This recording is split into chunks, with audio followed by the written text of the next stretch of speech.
Hello and welcome, I'm Wolfgang Riebe, your mind shift master, or for want of a more commercial term, your change management specialist.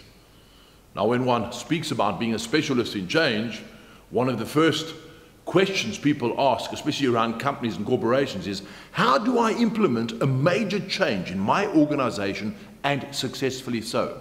Well, there are various models and schools of thought. But one of the fundamental questions one needs to ask is, how will this change affect all stakeholders? In other words, everyone involved, from staff within the company to suppliers outside the organization. You see, the days of autocratic top-down leadership are long over.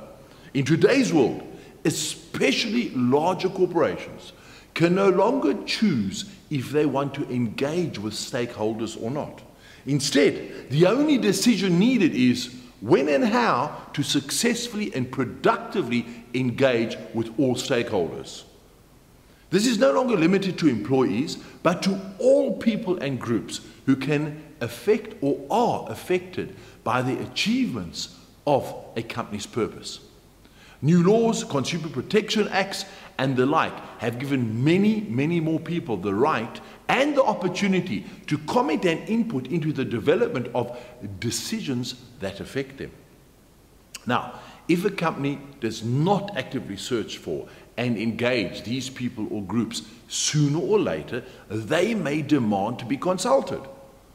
Now, what do I mean by this? Well, if you want to extend, as an example, your factory and increase production, but this means you will need to extend into a green belt and possibly have to divert part of a stream. You will be affecting the nature around you. From council decisions to environmental studies to Greenpeace need to be consulted in order to achieve an amicable and acceptable agreement for all involved. These are not just your direct employees, but outsiders who are all affected by this change. Now, a really simple yet incredibly powerful model for use in social conditions was originated by psychologist Kurt Lewin back in the 1940s, and it's called the force field analysis. In other words, which forces, good and bad, are going to affect your change. Ideally, you should do this analysis with your whole team so that you can get a broad spectrum of input and therefore a good representation or good representative indication of what the whole team sees as positive or negative. You start with a block in the middle, which is pushed by driving forces from one side. These can be people, arguments, and benefits in favor of the change. And each is given a score out of 10. The stronger the force, the higher the score. Now, restraining forces affect the other side. These would be the individuals, groups, departments, and organizations that oppose the change and or even suffer a negative outcome because of the change. These are also scored out of 10. The diagram shows you that the arrows push towards the block from either side. Those forces with a higher score will be the dominant force. Now, obviously, the goal is that the driving forces must be larger than the restraining forces. Now, what this analysis allows you to do is to look at the predominant forces and problems at a fairly quick glance. Now, one can deal with each of the negative forces, particularly in an individual way, and do something about them. You can do this by brainstorming which solution will be best to solve that problem. Let me talk you through a simple example. You want to upgrade your printing firm with new machinery and therefore also need to extend your premises, either by renting or buying or building extra space. Now, what are the driving forces? What business benefit will the change deliver? Who supports the change?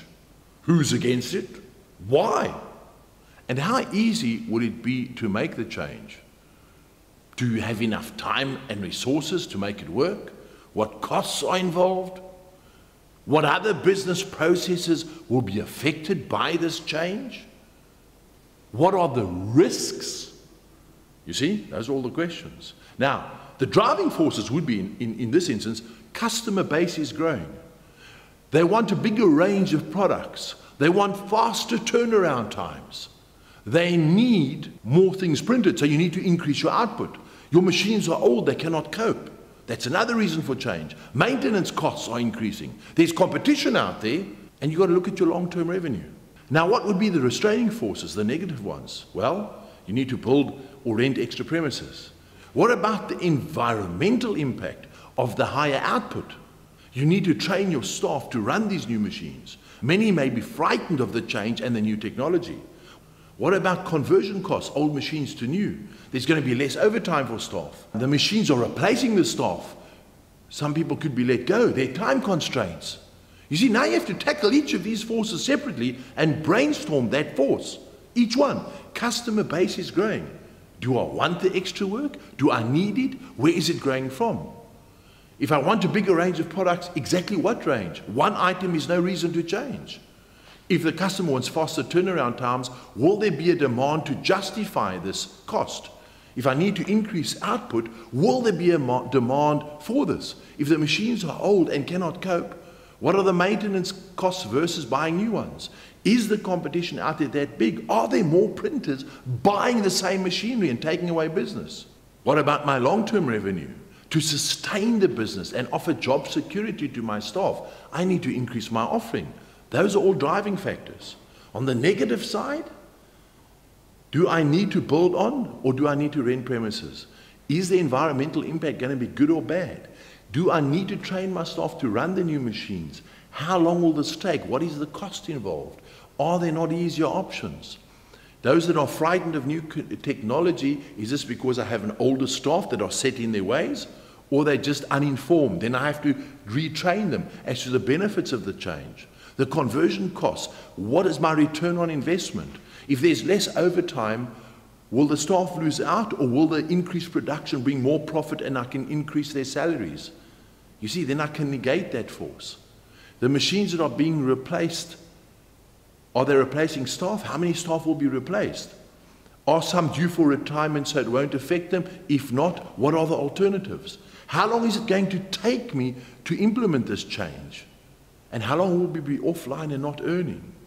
You see, with this force field analysis, you can identify the pressures for and against the decision to change pretty quickly. It helps you understand the different factors that can affect your decision to change and those around you. It can become quite involved, and obviously it's not always as simple as the short example. And remember, the main idea is to use the analysis to identify how you can strengthen the driving forces and weaken the restraining forces so that you can implement a successful change. So the whole idea is you look at all the restraining forces, you brainstorm around them, you go, okay, how can we fix that one? How can we negate it? How can we move that into the positive?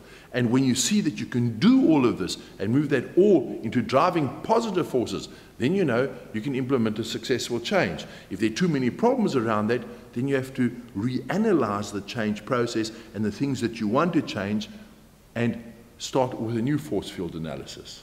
This is one of the most simple and powerful models by Lewin to do that.